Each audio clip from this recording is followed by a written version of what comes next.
નમસ્કાર, આપ જોઈ રહ્યા છો નેશન પ્લસ ન્યૂઝ. હું છું આપની સાથે હેતર ભગત. છેલ્લા 4 દિવસથી ભારતીય જનતા પાર્ટી અને કોંગ્રેસ વચ્ચે ડોક્ટર બાબા સાહેબ આંબેડકરના મુદ્દે જે રીતે ધમાસાણ મચ્યું છે એ આધારિત બંને પાર્ટીએ દેશવ્યાપી મોરચો એકબીજા સામે ખોલી કાઢ્યો છે. તદનુસાર છોટાઉદેપુર કોંગ્રેસ દ્વારા પણ ગૃહમંત્રી અમિત શાહના હોદ્દા પરથી રાજીનામાની માંગ કરીને તેઓ જાહેરમાં માફી માંગે એમની રજૂઆત કરતો એક મહત્વના કાર્યક્રમનું આયોજન ડોક્ટર બાબા સાહેબ આંબેડકર ચોક ખાતે કરાયું હતું. ભારતના સંસદીય ઇતિહાસમાં 2 દિવસ પહેલા સંસદમાં જે કાળો કહી શકાય, આ દેશ માટે શરમજનક કહી શકાય એવો દિવસ ગયો.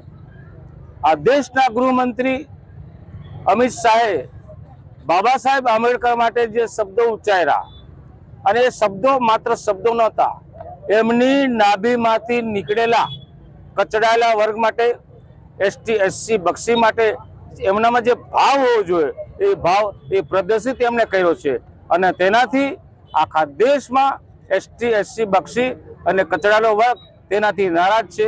સંસદમાં પણ હંગામો થયો છે, કોંગ્રેસ પક્ષે પણ હંગામો કર્યો છે. ત્યારે અમે છોટાઉદેપુરમાં એકત્ર થઈને આ દેશના ગૃહમંત્રી રાજીનામું આપે અને અમારો આ સંદેશો ઉપર સુધી પહોંચે એટલા માટે ભેગા થયા છે. અમે ઈચ્છીએ કે તેઓ સવેળા રાજીનામું આપી દે, નહીં તો આ ગુજરાતમાં અને આખા દેશમાં બાબા સાહેબના માટે જેણે બંધારણ ઘડ્યું, જેને બધાને હક્કો આપ્યા, એ હક્કો છીનવવાનો ધંધો ભારતીય જનતા પક્ષ કરતા હતા. 400 કે પારની વાત કરતા હતા. એનું જે મનસૂબો હતો એ મનસૂબો દેશની પ્રજાએ સમજી ગઈ અને 400 ને પાર પહોંચવાને બદલે 240 અટકાવી દીધા. અને જેને કારણે ઘાંઘા થયેલા માણસો, આ સભ્યો આ દેશને વેર વિખેર કરવા માટે અને કોંગ્રેસને બદનામ કરવા માટે નીકળી પડ્યા છે.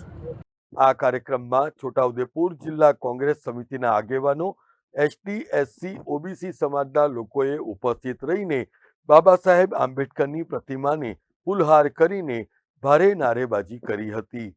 આ પ્રસંગે છોટાઉદેપુર જિલ્લા કોંગ્રેસ સમિતિના અગ્રણી અને વિધાનસભાના પૂર્વ વિપક્ષી નેતા સુખરામ રાઠવા, છોટાઉદેપુર જિલ્લા કોંગ્રેસ સમિતિના પ્રમુખ ધીરેન તિવારી, જગા રાઠવા, છોટાઉદેપુર જિલ્લા કોંગ્રેસ સમિતિના અગ્રણી પ્રોફેસર અર્જુન રાઠવા, છોટાઉદેપુર કોંગ્રેસ સમિતિના પ્રમુખ સુલેમાન રલિયા, તાલુકા કોંગ્રેસ સમિતિના આગેવાનો સહિત મોટી સંખ્યામાં કાર્યકરો ઉપસ્થિત રહ્યા હતા.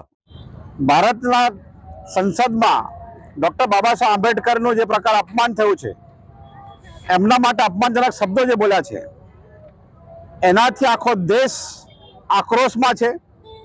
ભાજપની જે આદિવાસી, દલિત, ઓબીસી, માઇનોરિટી જે ગરીબ લોકો છે એના માટેની જે નફરત છે એ અમિત શાહ મારફત બહાર આવી ગઈ છે. અને એમાંથી બચવા માટે, છુપાવવા માટે ભાજપ અલગ અલગ હથગંડા અજમાઈ રહ્યો છે.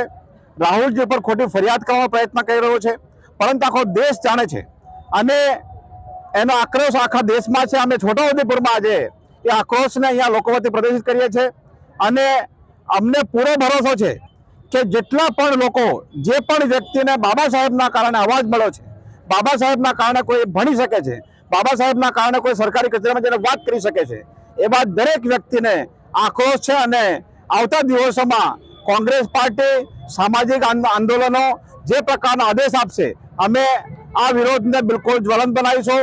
અને અમે આશા રાખીએ છીએ કે અમિત શાહ અને ભાજપ સમજી જાય, અમિત શાહને રાજીનામું અપાવે અને માફી માંગે. આ અમારી માંગણી છે.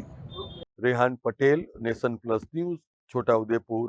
સમાચારોના સતત અપડેટ મેળવવા માટે અમારી નેશન પ્લસ ન્યૂઝની યુટ્યુબ ચેનલને સબસ્ક્રાઇબ કરો, બેલ આઇકન દબાવો અને જોડાયેલા રહો ફેસબુક, ઇન્સ્ટાગ્રામ અને ટ્વિટર પર.